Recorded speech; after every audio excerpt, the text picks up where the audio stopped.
All right. Tonight, for your edification and amusement, 3 raves, 2 interregnums, visions by rosettes, didgeridoo, Stephen Kent,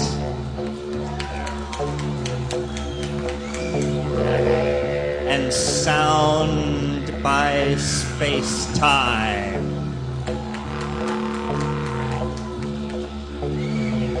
Words and Ideas by Terence McKenna.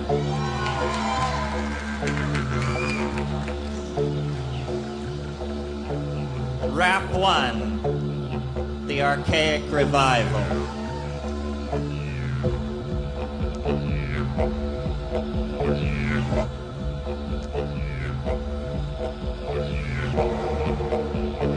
History is ending because the dominator culture has led the human species into a blind alley. And as the inevitable chaostrophe approaches, people look for metaphors and answers. Every time a culture gets into trouble, it casts itself back into the past, looking for the last sane moment it ever knew. And the last sane moment we ever knew was on the plains of Africa 15,000 years ago. Rocked in the cradle of the great horned mushroom goddess before history, before standing armies, before slavery and property, before warfare and phonetic alphabets and monotheism, before. And this is where the future is taking us, because the secret faith of the 20th century is not modernism. The secret faith of the 20th century is nostalgia for the archaic, nostalgia for the Paleolithic, and that gives us body-piercing abstract expressionism, surrealism, jazz, rock and roll, and catastrophe theory. The 20th century mind is nostalgic for the paradise that once existed on the mushroom-dotted plains of Africa, where the plant-human symbiosis occurred that pulled us out of the animal body and into the tool-using, culture-making, imagination-exploring creature that we are. And why does this matter? It matters because it shows that the way out is back, and that the future is a forward escape into the past. This is what the psychedelic experience means. It's a doorway out of history and into the wiring under the board in eternity. And I tell you this because if the community understands what it is that holds it together, the community will be better able to streamline itself for flight into hyperspace. Because what we need is a new myth. What we need is a new true story that tells us where we're going in the universe. And that true story is that the ego is a product of pathology, and that when psilocybin is regularly part of the human experience, the ego is suppressed, and the suppression of the ego means the defeat of the dominators, the materialists, the product peddlers. Psychedelics return us to the inner worth of the self, to the importance of the feeling of immediate experience. And nobody can sell that to you, and nobody can buy it from you. So the dominator culture is not interested in the felt presence of immediate experience. But that's what holds the community together. And as we break out of the silly myths of science and the infantile obsessions of the marketplace, what we discover through the psychedelic experience is that in the body, there are Niagaras of beauty, alien beauty, alien dimensions that are part of the self, the richest part of life.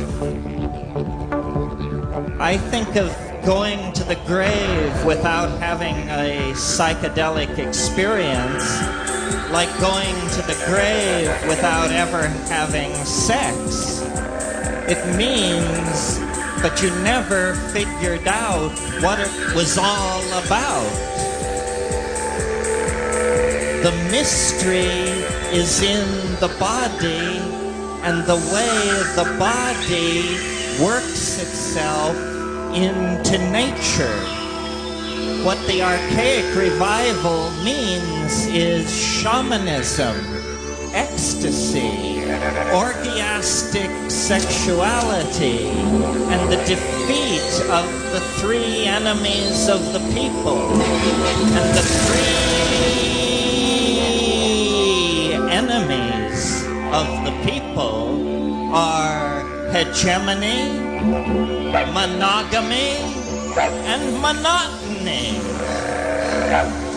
And if you get them on the run, you have the dominator sweating, folks, because that means that you're getting it all reconnected. And getting it all reconnected means putting aside the idea of separateness and self-definition through thing fetish. Getting it all connected means tapping into the Gaian mind.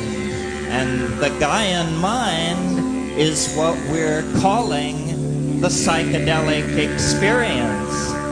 It's an experience of the living fact of the intellect of the planet. And without that experience, we wander in a desert of bogus ideologies.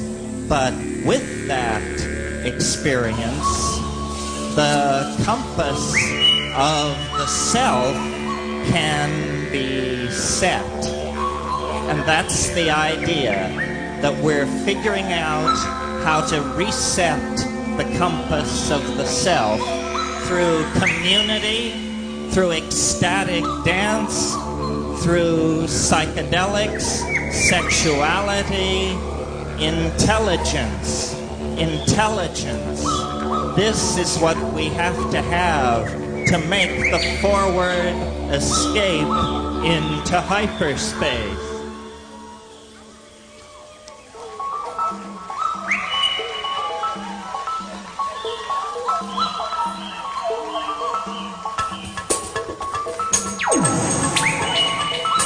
I'm going to take 5 here, and we'll be back and chat some more.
Hello.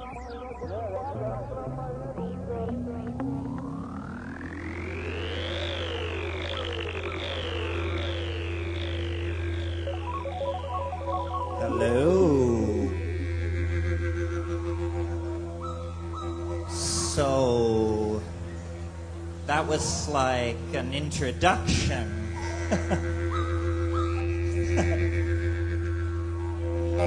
Now for some preaching to the choir on the subject of how come it is that the further in you go, the bigger it gets. I remember the very, very first time I smoked DMT. It was sort of a benchmark, you might say. And I remember that this friend of mine who always got there first visited me with this little glass pipe and this stuff which looked like orange mothballs. And since I was a graduate of Dr. Hoffman's, I figured there were no surprises. So the only question I asked was, how long does it last? And he said, about 5 minutes. So I did it. And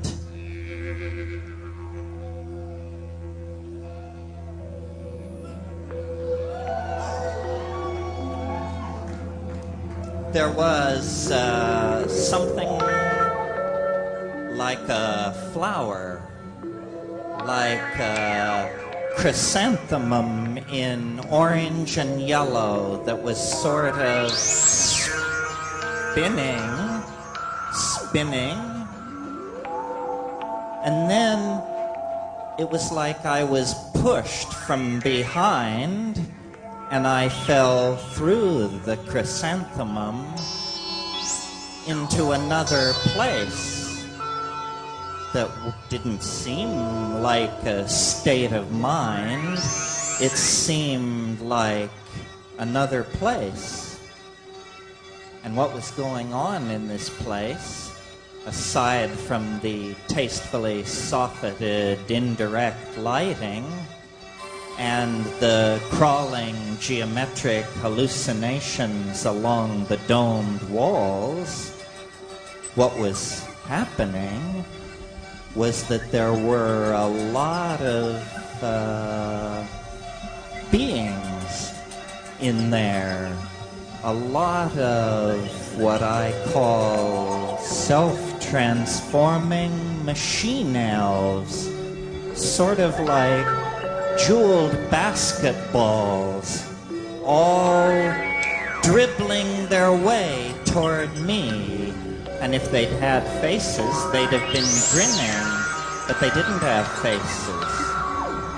And they assured me that they loved me, and they told me not to be amazed, not to give way to astonishment. And so I watched them, even though I wondered if maybe I hadn't really done it this time. And what they were doing was they were making objects come into existence by singing them into existence. Objects which looked like Fabergé eggs from Mars, morphing themselves with Mandaean alphabetical structures. They looked like the concrescence of linguistic intentionality put through a kind of hyperdimensional transform into three-dimensional space. And these little machines offered themselves to me, and I realized when I looked at them that if I could bring just one of these little trinkets back, nothing would ever be quite the same again. And I wondered, where am I? And what is going on? And it occurred to me that these must be holographic viral projections from an autonomous continuum that was somehow intersecting my own. And then I thought a more elegant explanation would be to take it at face value and realize that I had broken into an ecology of souls, and that somehow I was getting a peep over the other side. Somehow I was finding out that thing that you cheerfully assume you can't find out. But it felt like I was finding out. And it felt... And then I can't remember what it felt like, because the little self-transforming tykes interrupted me and said, don't think about it. Don't think about who we are.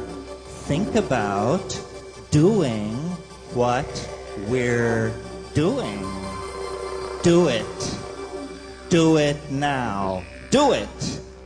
And what they meant was use your voice to make an object. And as I understood, I felt a bubble kind of grow inside of me.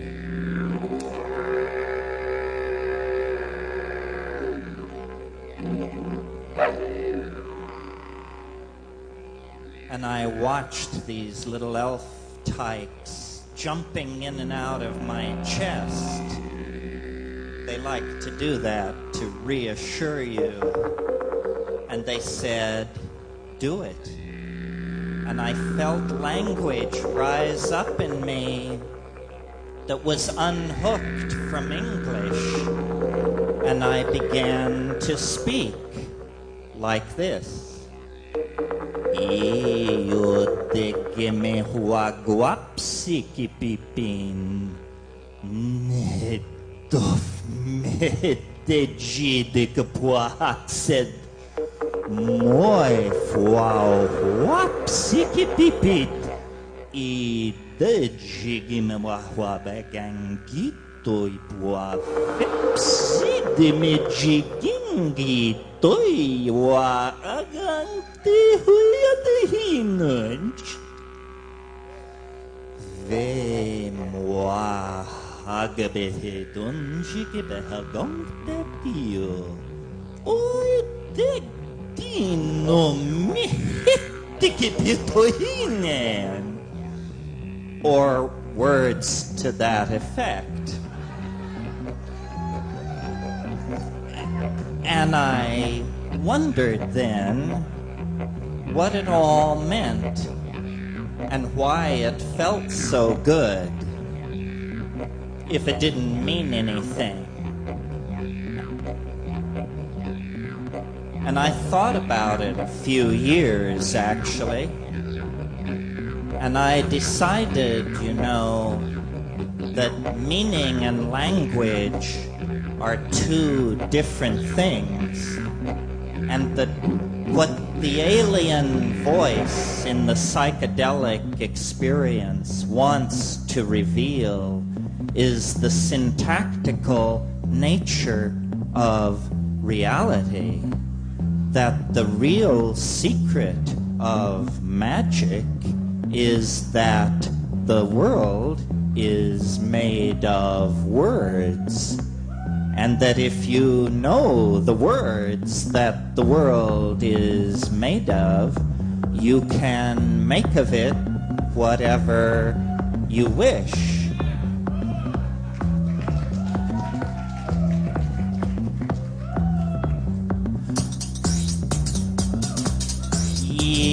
Moi hagebeko gengi toi teach me the hego fletek.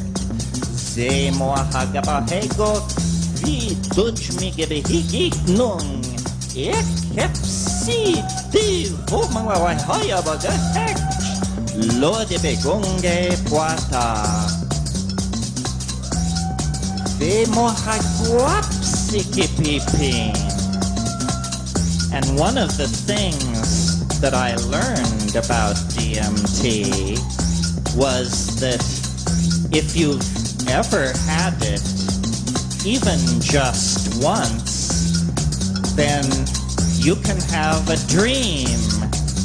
And in this dream, somebody will pull out a little glass pipe. And then it will happen.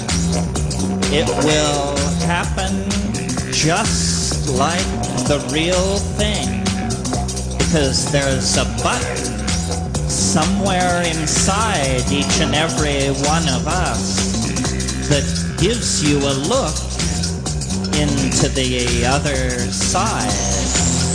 And that's the button that resets the compass that tells you where you want to sail. Good luck.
Hello. All right. Have you ever noticed how there's this quality to reality which comes and goes and kind of ebbs and flows, and nobody ever mentions it or has a name for it, except some people call it a bad hair day, or some people say things are really weird recently.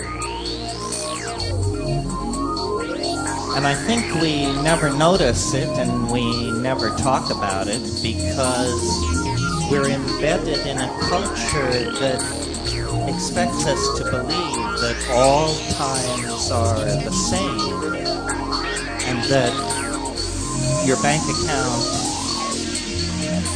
doesn't fluctuate except according to the vicissitudes of your own existence. In other words, every moment is expected to be the same, and yet this isn't what we experience. And so what I noticed was that running through reality is the ebb and flow of novelty. And some days, and some years, and some centuries are very novel indeed, and some ain't.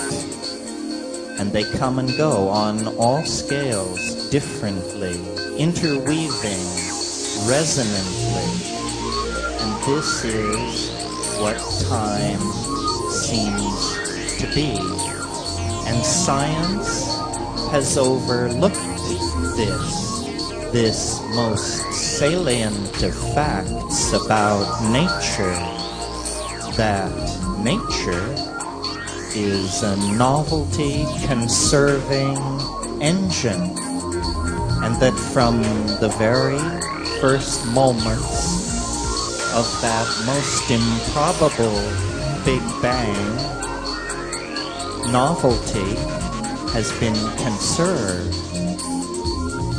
because in the very beginning there was only an ocean of energy pouring into the universe. There were no planets, no stars, no molecules, no atoms, no magnetic fields. There was only an ocean of free electrons. And then time passed, and the universe cooled, and novel structures crystallized out of disorder. First, atoms of hydrogen and helium, aggregating into stars.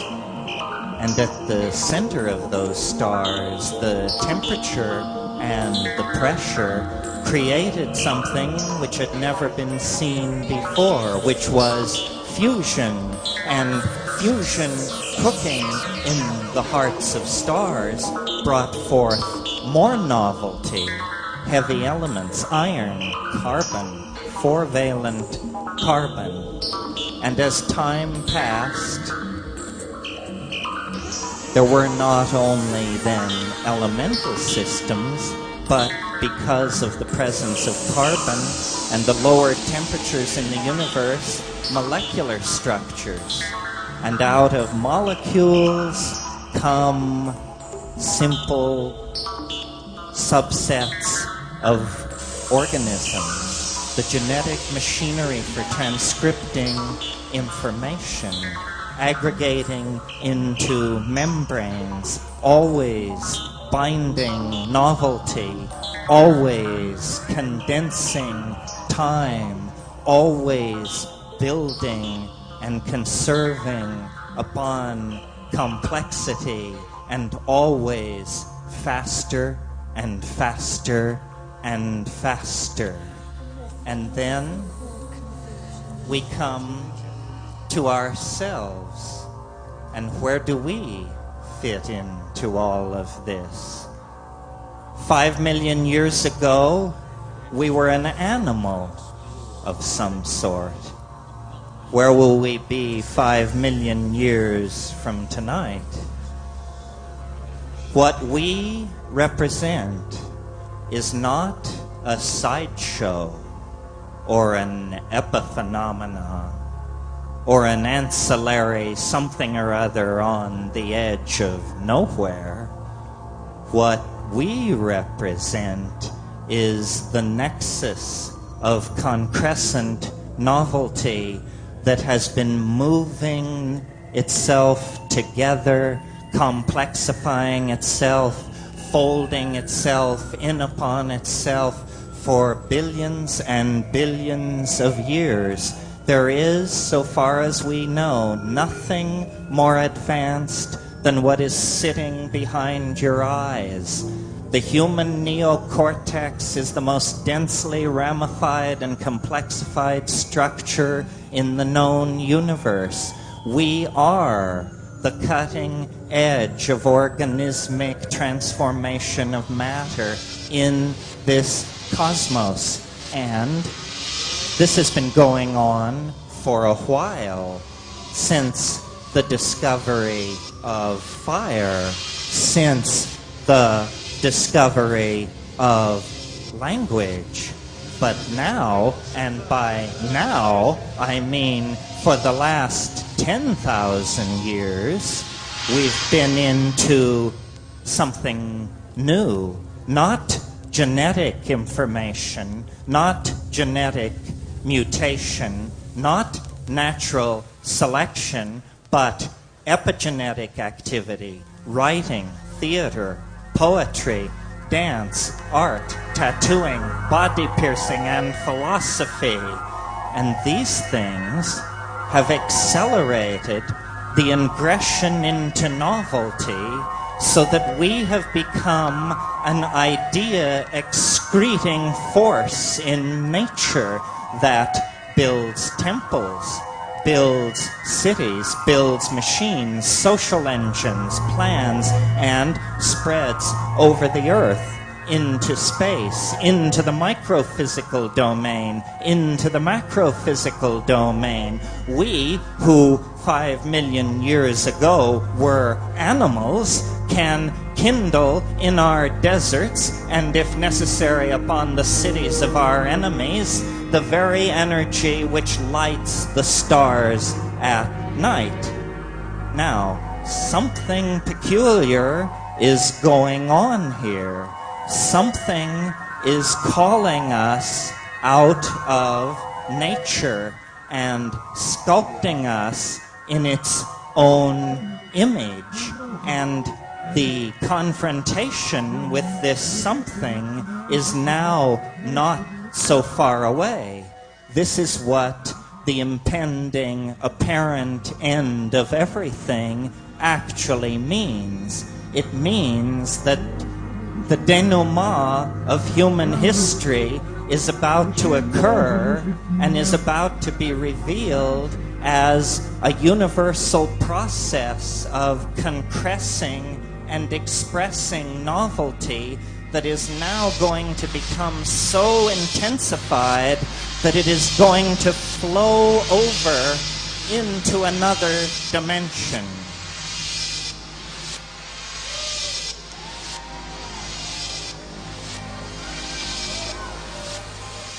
You can feel it.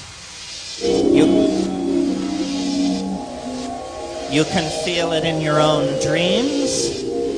You can feel it in your own trips. You can feel that we're approaching the cusp of a catastrophe, and that beyond that cusp, we are unrecognizable to ourselves. The wave of novelty that has rolled unbroken since the birth of the universe has now focused and coalesced itself in our species. And if it seems unlikely to you that the world is about to transform itself, then think of it this way. Think of a pond, and think of how if the surface of the pond begins to boil, that's the signal that some enormous protean form is about to break the surface of the pond and reveal itself. Human history is the boiling of the pond surface of ordinary biology.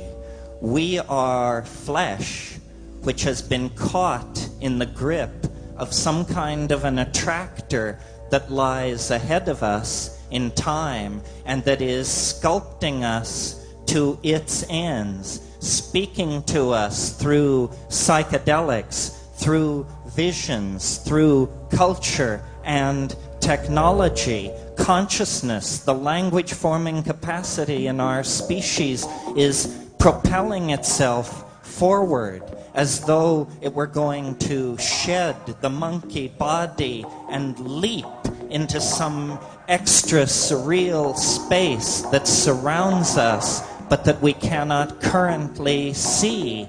Even the people who run the planet, the World Bank, the IMF, you name it, they know that the history is ending. They know by the reports which cross their desks that what the disappearance of the ozone hole, the toxification of the ocean, the clearing of the rainforest, what this means is that the womb of the planet has reached its finite limits, and that the human species has now, without choice, begun the descent down the birth canal of collective transformation toward something right around the corner and nearly completely unimaginable. And this is where the psychedelic shaman comes in, because I believe that what we really contact through psychedelics is a kind of hyperspace. And from that hyperspace, we look down on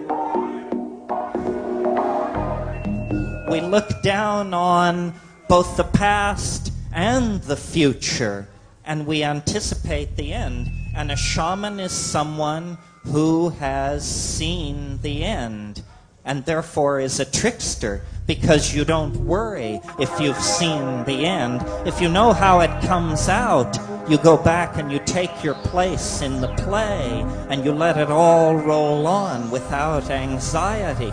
This is what boundary dissolution means. It means nothing less than the anticipation of the end state of human history, a return to the archaic mode, a rediscovery of the orgiastic freedom of the African grasslands of 20,000 years ago, a techno-escape forward into a future that looks more like the past than the future, because materialism, consumerism, product fetishism, all of these things will be eliminated, and technology will become nanotechnology and disappear from our physical presence. If we have the dream, if we allow the wave of novelty to propel us toward the creativity that is inimical to the human condition, this is what we're talking about here. Psychedelics as a catalyst to the human imagination. Psychedelics as a catalyst for language. Because what cannot be said cannot be created by the community. So what we need then is the forced evolution of language. And the way to do that is to go back to the agents that created language in the very first place. And that means the psychedelic plants, the Gaian logos, and the mysterious beckoning extraterrestrial minds beyond, hooking ourselves back up into to the chakras of the hierarchy of nature, turning ourselves over to the mind of the totally other that created us and brought us forth out of animal organization. We are somehow part of the planetary destiny. How well we do determines how well the experiment of life on Earth does, because we have become the cutting edge of that experiment. We define it, and we hold in our hands the power to make or to break it.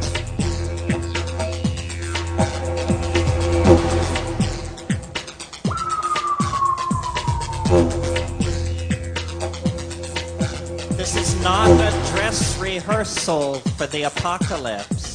This is not a pseudo-millennium. This is the real thing, folks. This is not a test. This is the last chance before things become so dissipated that there is no chance for cohesiveness. We can use the calendar as a club.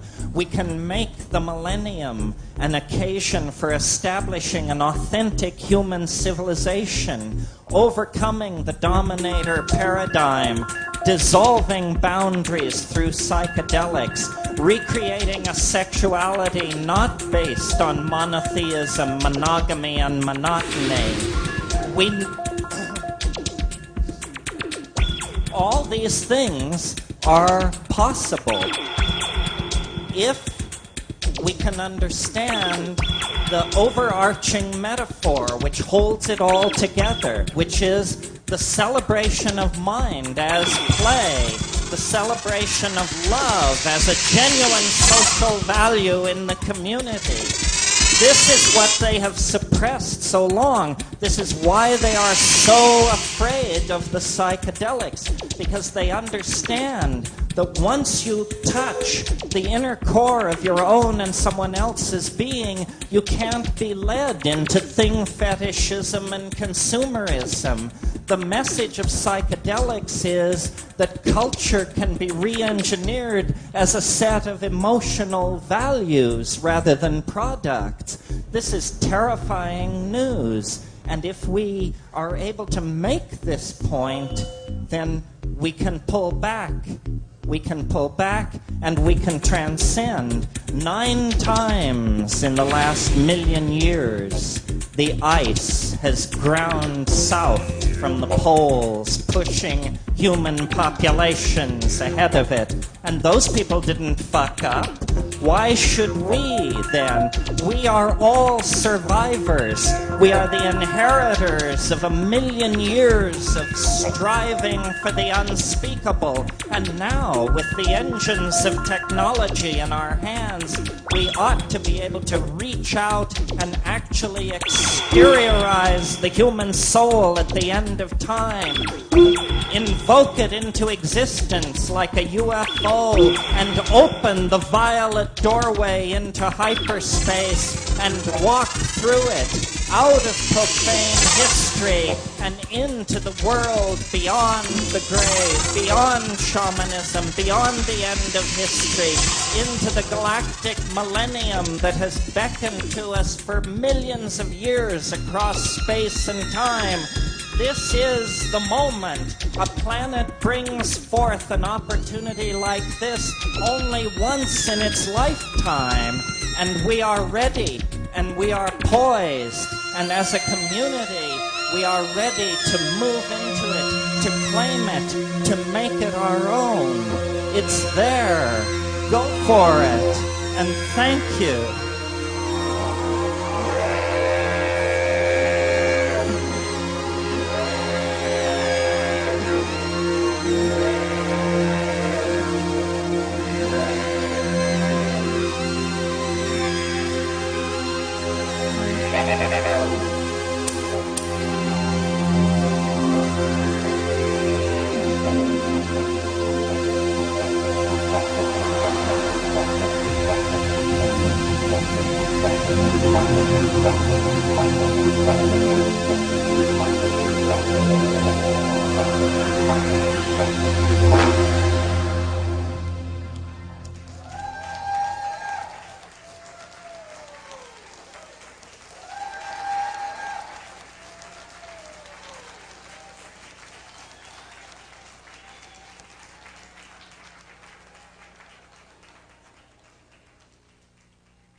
that pulled us out of the animal body and into the tool-using, culture-making, imagination-exploring creature that we are. And why does this matter?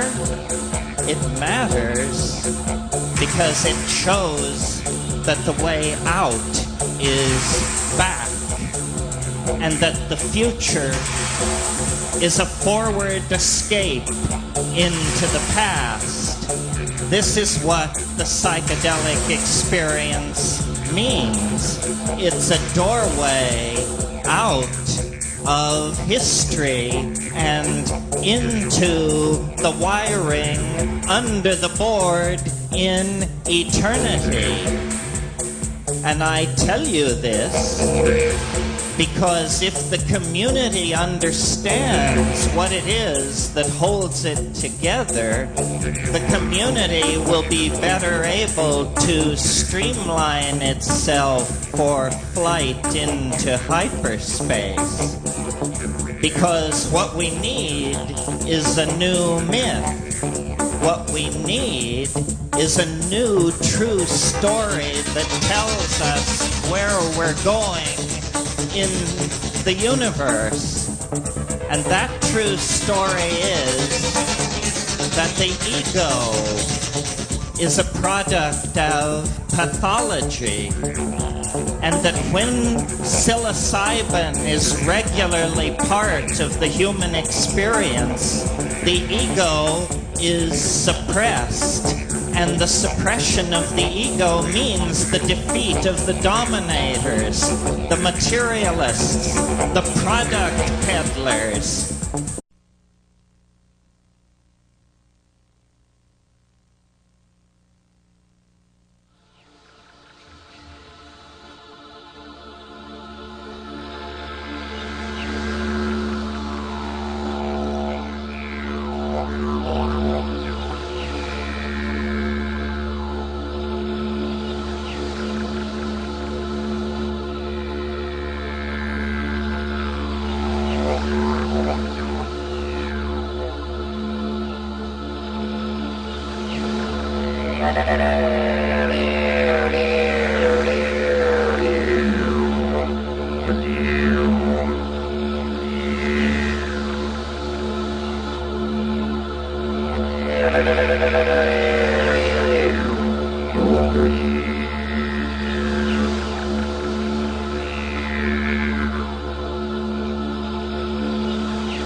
Psychedelics return us to the inner worth of the self, to the importance of the feeling of immediate experience. And nobody can sell that to you, and nobody can buy it from you. So the dominator culture is not interested in the felt presence of immediate experience. But that's what holds the community together. And as we break out of the silly myths of science and the infantile obsessions of the marketplace, what we discover through the psychedelic experience is that in the body In the body, there are Niagaras of beauty, alien dimensions that are part of the self, the richest part of life. I think of going to the grave without having a psychedelic experience like going to the grave without ever having sex. It means that you never figured out what it was all about. The mystery is in the body and the way the body works itself into nature. What the Archaic Revival means is shamanism, ecstasy, orgiastic sexuality, and for the last sane moment it ever knew. And the last sane moment we ever knew was on the plains of Africa 15,000 years ago. Rocked in the cradle of the great horned mushroom goddess before history, before standing armies, before slavery and property, before warfare and phonetic alphabets and monotheism, before. And this is where the future is taking us, because the secret faith of the 20th century is not modernism. The secret faith of the 20th century is nostalgia for the archaic, nostalgia for the Paleolithic, and that gives us body-piercing, abstract expressionism, surrealism, jazz, rock and roll, and catastrophe theory.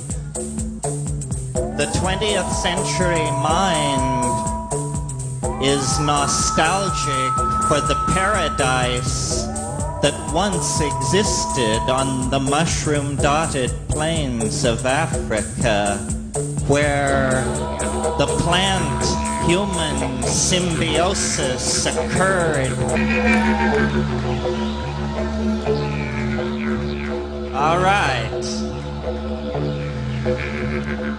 Tonight, for your edification and amusement, 3 raves, 2 interregnums.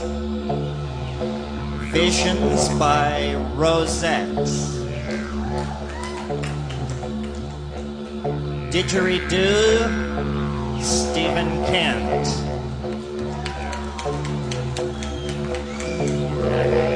And sound by Space-Time.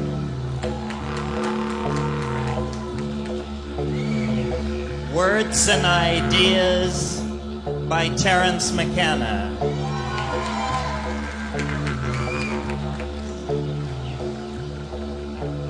Rap 1, The Archaic Revival.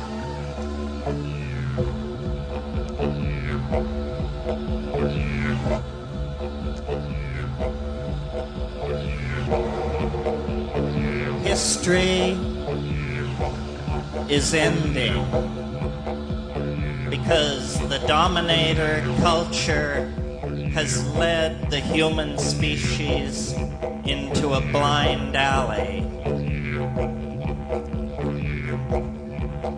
And as the inevitable chaostrophe approaches, people look for metaphors and answers. Every time a culture gets into trouble, it casts itself back into the past, looking